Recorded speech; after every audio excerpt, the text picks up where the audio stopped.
go through.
in this part of the world that the rest of the world didn't even know existed.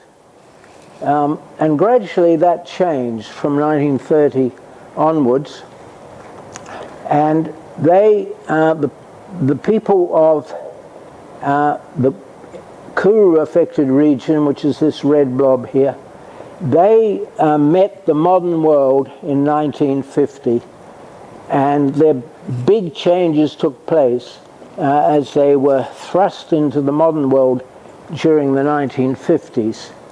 And this is the area. There are 10 language groups. The most important are the 4A, because 80% of cases occurred among the 4A people. It's an area about 40 kilometers, a population in 1958 of about 40,000 people of the affected villages.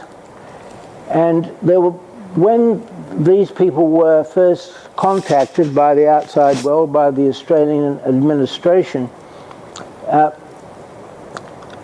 they exhibited this tragic disease epidemic called Kuru.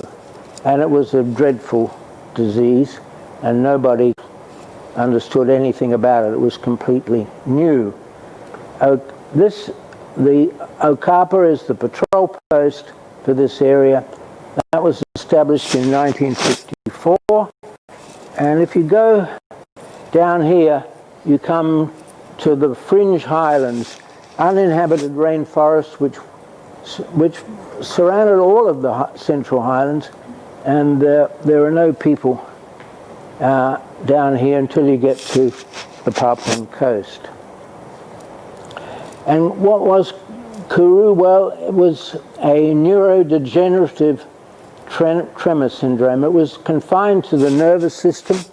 It was a motor disease of the nervous system. It was degenerative. There was no evidence of inflammation, and it was progressive tremor syndrome, starting in the cerebellum, but eventually involving all of the motor activities of the body. They all became dysfunctional. But the progressive aspect of the disease was the tremors and incoordination established from cerebellar disease. And Kuru is the name of the disease. It means shaking in 4A, which is exactly the right name for this disease. It was subacute, which meant it wasn't acute or chronic. It lasted from onset to death, on average, 12 months. And those 12 months were full of suffering. And it was always fatal. It affected women and children. Later there were cases in adult males, and I'll explain that further on. And it was completely new. There was nothing like it in medicine, and nobody could explain it. It was a complete puzzle.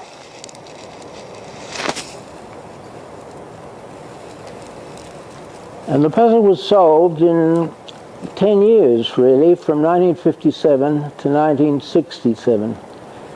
Now, I mentioned that it started in 1910. That was, of course, established by oral history, going back, talking to people. And it was about then that the epidemic began. And the last case, you may remember from the last slide, was in 2009. So it lasted really 100 years.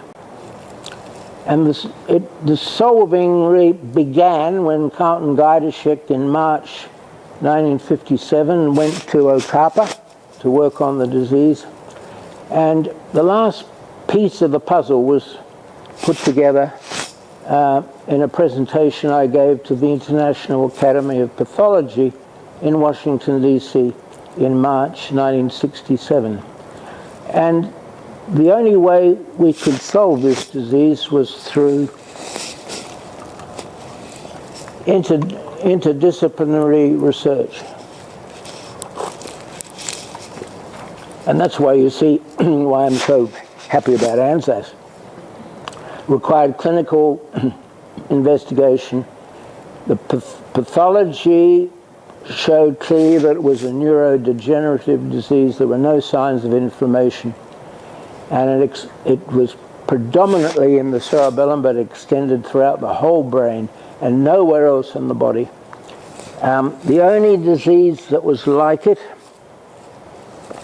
was Kreutzfeld disease, which is in 1959, when this work was done, was a disease that was diagnosed only by pathologists. It was not recognized in patients at that stage. Now it is.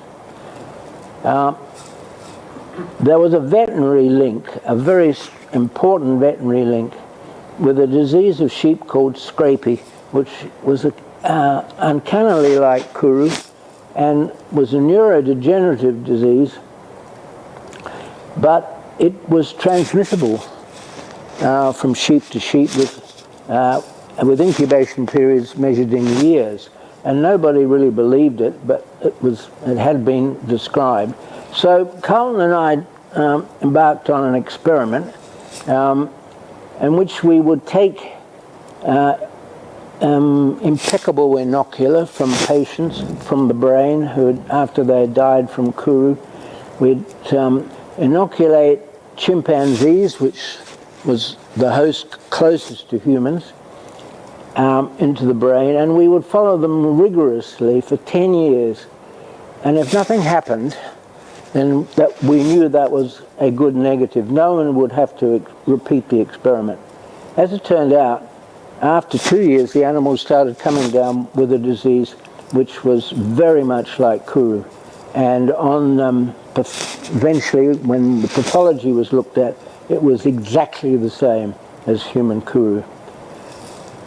So that was a major step forward, and that occurred in 1965.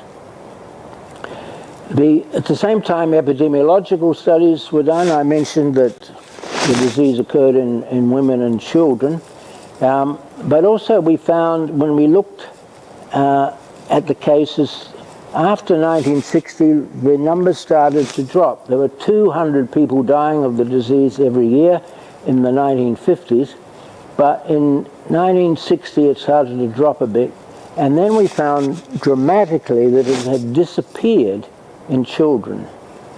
And in fact, no person born since 1959 has come down with kuru, and this gave us another major clue.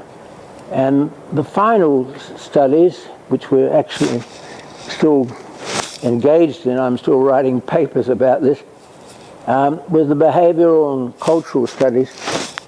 And so many things changed in the 1950s, but the biggest change was that the mortuary practices of these people, which was to consume the bodies of the dead after they had died, the relatives in their community, their loved ones, everyone who died was completely eaten by the women and children. The men did not take part in that activity, they didn't eat. They, of course, like everywhere else in the world, the men controlled what was going on, but it was the women and children who did the eating. And so we were able to explain then how this disease had built up from a single case of Kreutzfeld disease-like disease in the community to, over a period of 2 or 3 generations, become this major epidemic through the transmissions through mortuary practices. Because with Kreutzfeld disease, we tried to see if that was transmissible, and again, it was. So this was a cosmopolitan disease, and this got people, generally speaking, much more excited than this strange disease in the remote highlands of Papua New Guinea. 1 per million per annum of people throughout the world succumb to Kreutzfeld-Jakob disease every year. And that disease is also transmissible. The agent was very strange. And I'll talk a bit about that later. We didn't know what the agent was at that point, except that it was very strange. And with the Kreutzfeld-Jakob disease, it occurs spontaneously in the brain. So a similar event took place in an individual in the Foray area or nearby, in the Kuru affected area, probably about 1900. It was recognized as the epidemic built up through the mortuary practices instead of the patient just dying and being buried. And Kuru is also a model for bovine spongiform encephalopathy, mad cow disease. The scrapings of the carcasses at the abattoirs were made into meat and bone meal that were fed to calves.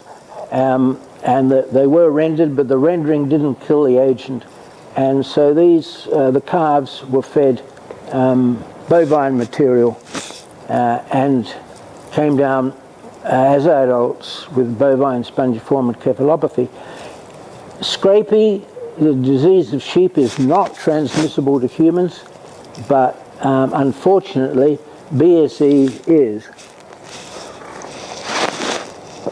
And transmission through eating hamburgers and things which are also produced from the last scrapings of the carcass led to an outbreak from 1995 onwards of variant Kreutzfeld-Jakob disease, particularly in the UK.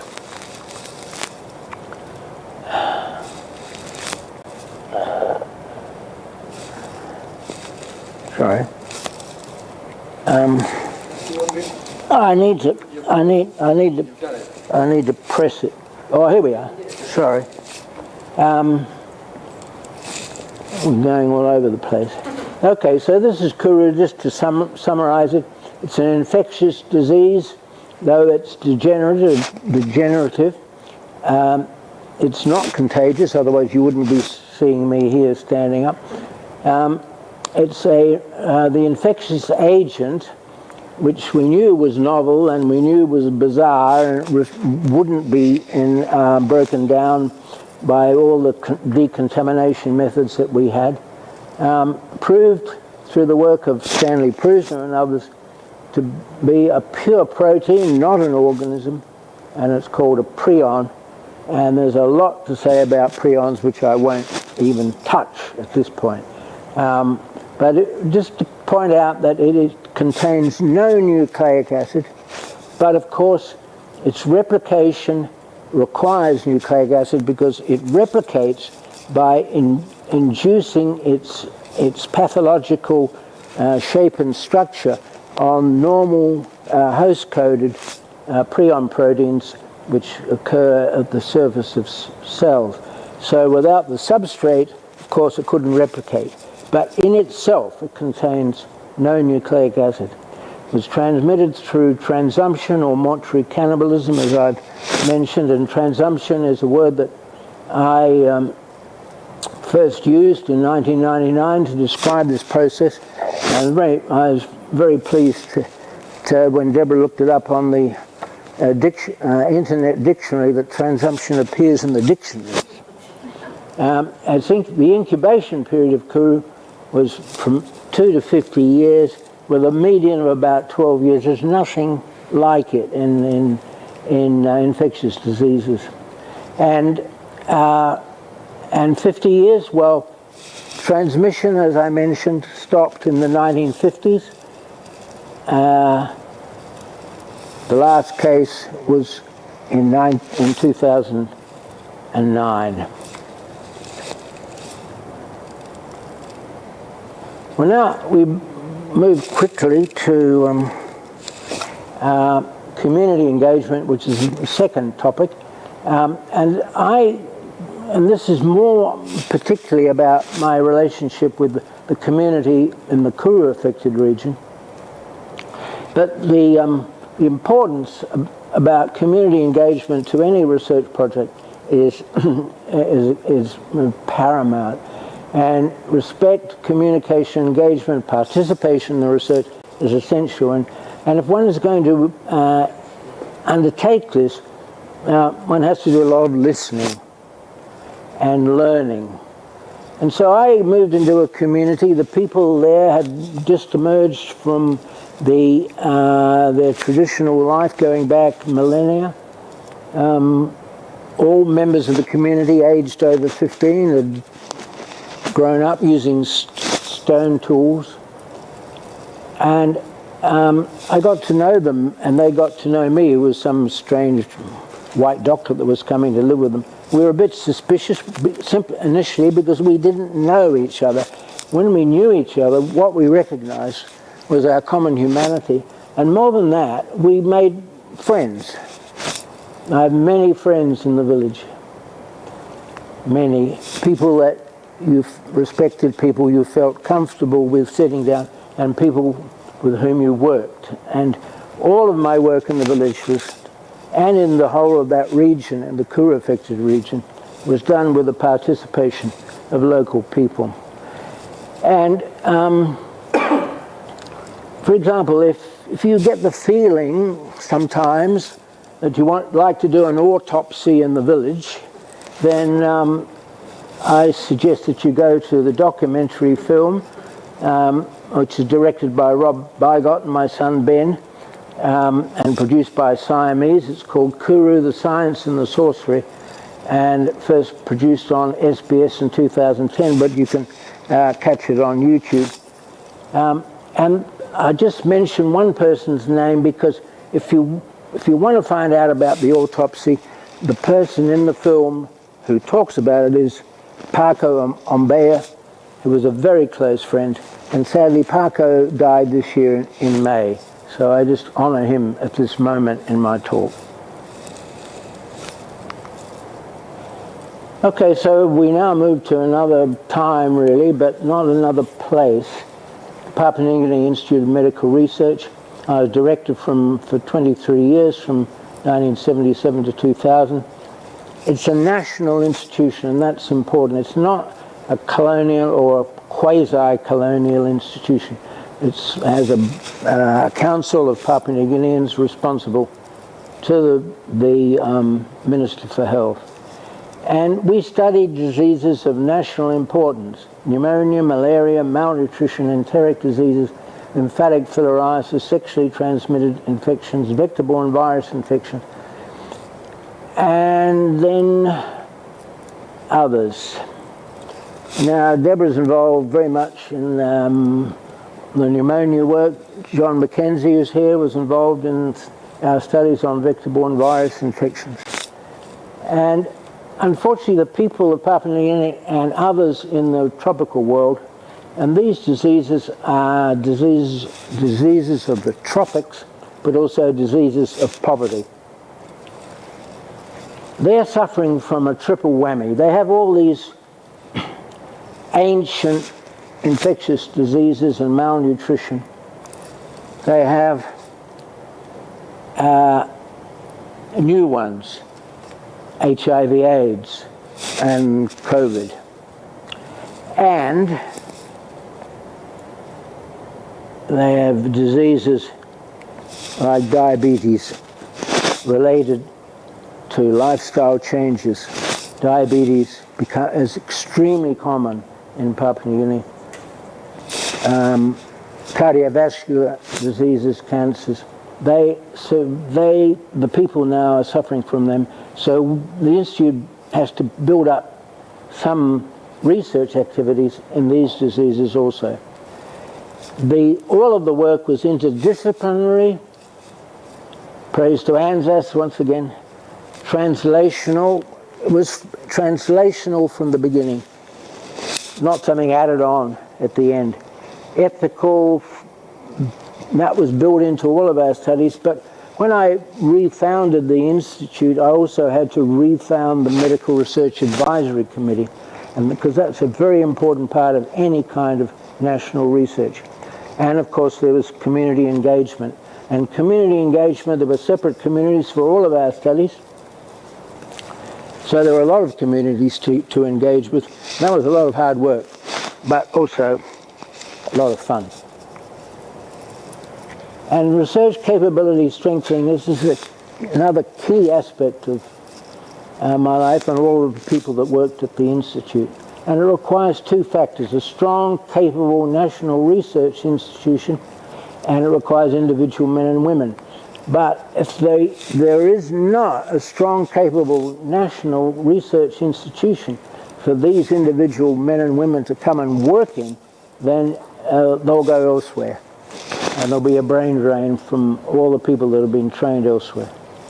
So these two components, to conduct the research institution, to conduct research and support individual men and women to become research scientists, these two components are essential. So we recruited people, and of course the director's job is to go out and get money, so we have positions that are funded so we can recruit people that are trained by senior scientists at the Institute.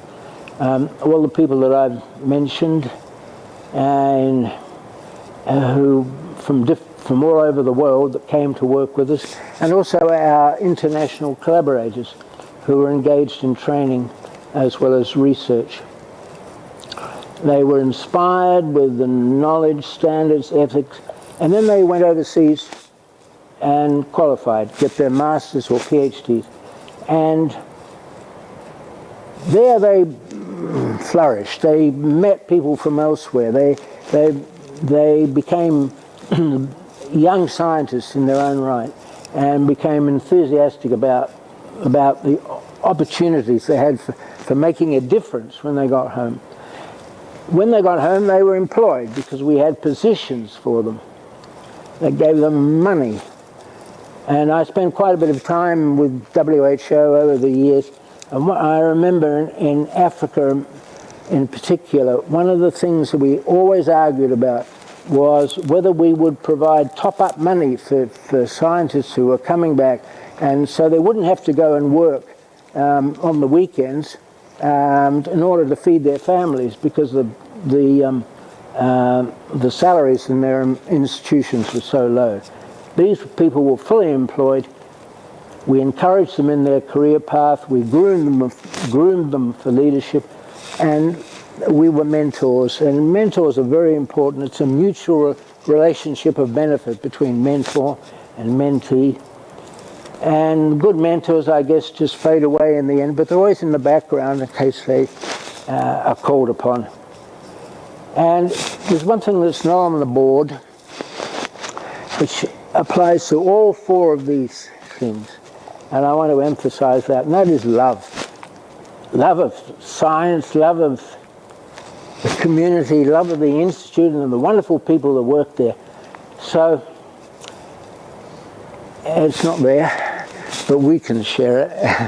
Thank you.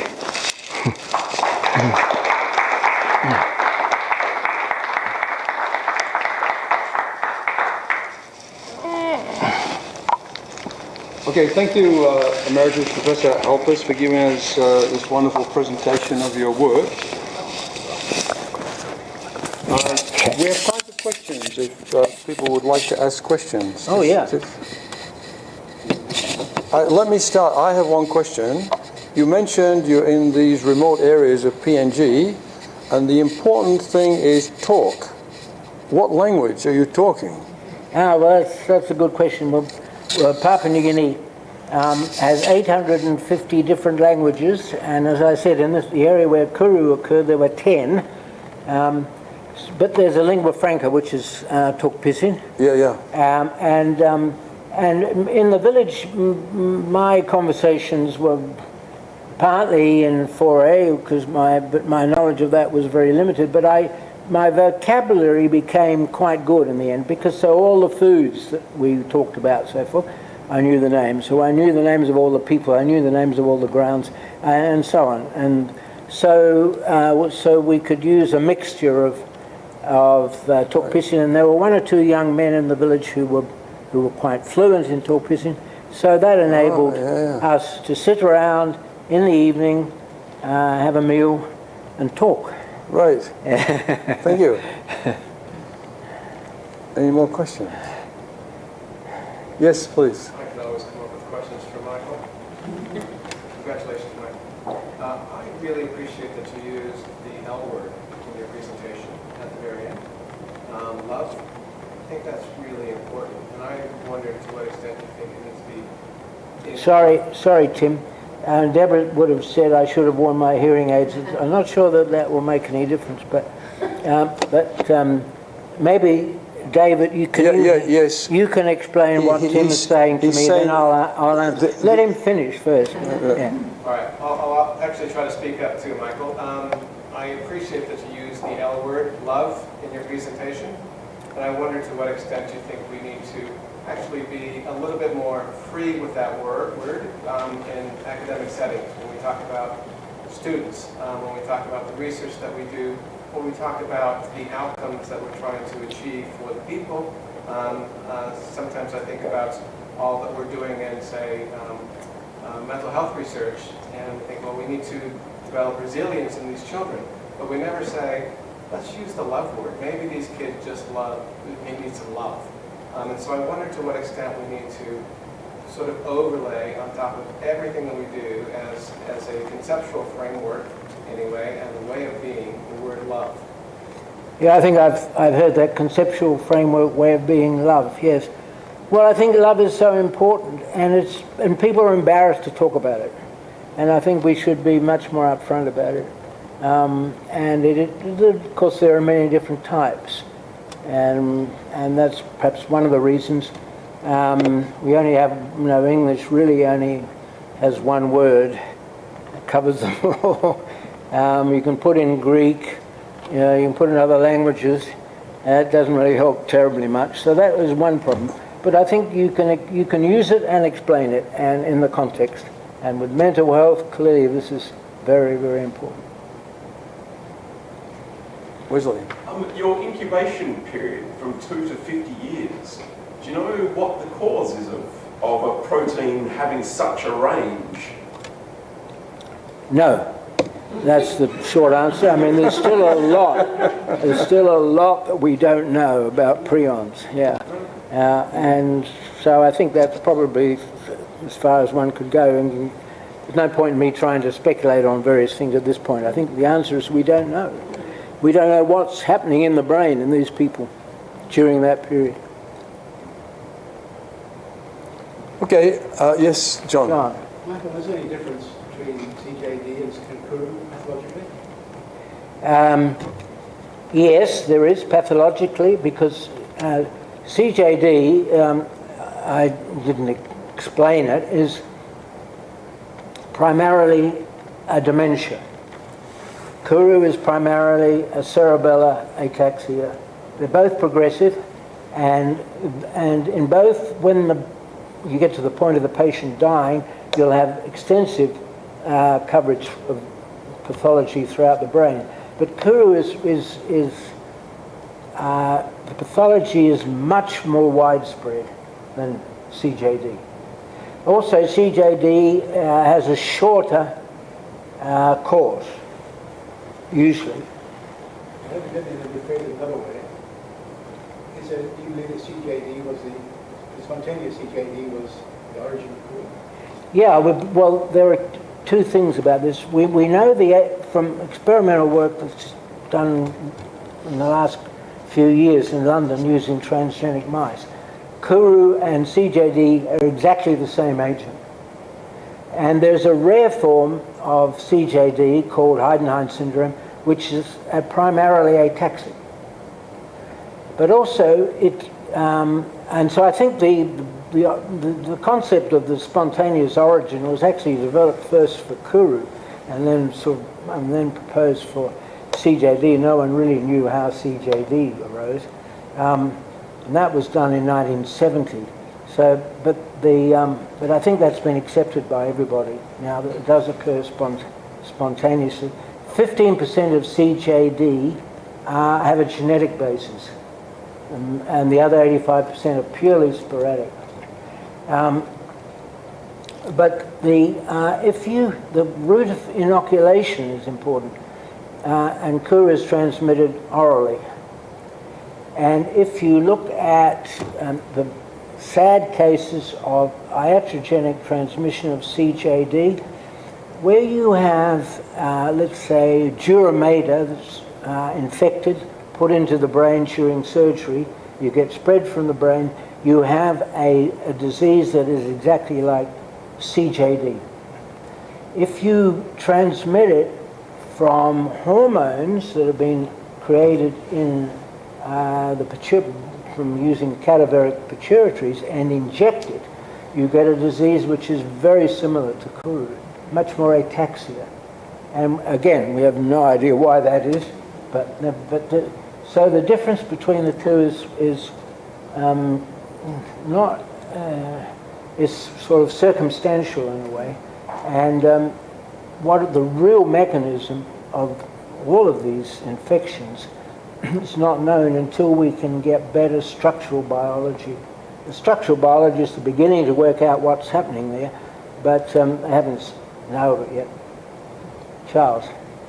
Can I just add a footnote, not really on the question, but say that when, it's really to say something else about Curtin. When Michael returned from Papua Guinea in the early 2000s, not really sure what was going to happen, Curtin welcomed him and has kept him on the books here for all of that time.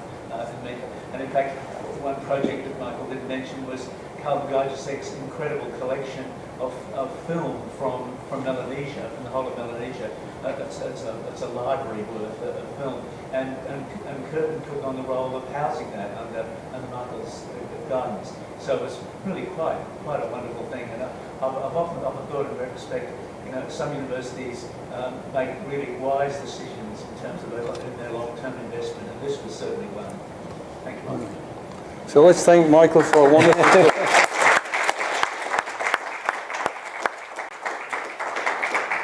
So this brings us to the end of today's formalities. I'd like to thank you for taking the time out of your busy schedules to celebrate Emeritus Professor Alper's significant achievement and being a recipient of the 2020 ANZAAS medal.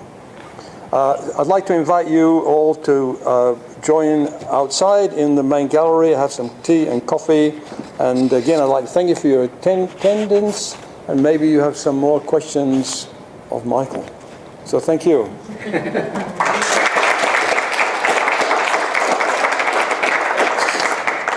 Questions are welcome. Answers not guaranteed. All right. So Malcolm, if you're still there, thank you very much, and we're now finishing. And maybe you have some more questions of Michael. Yes. So thank you. Thank you. Yeah, thank you.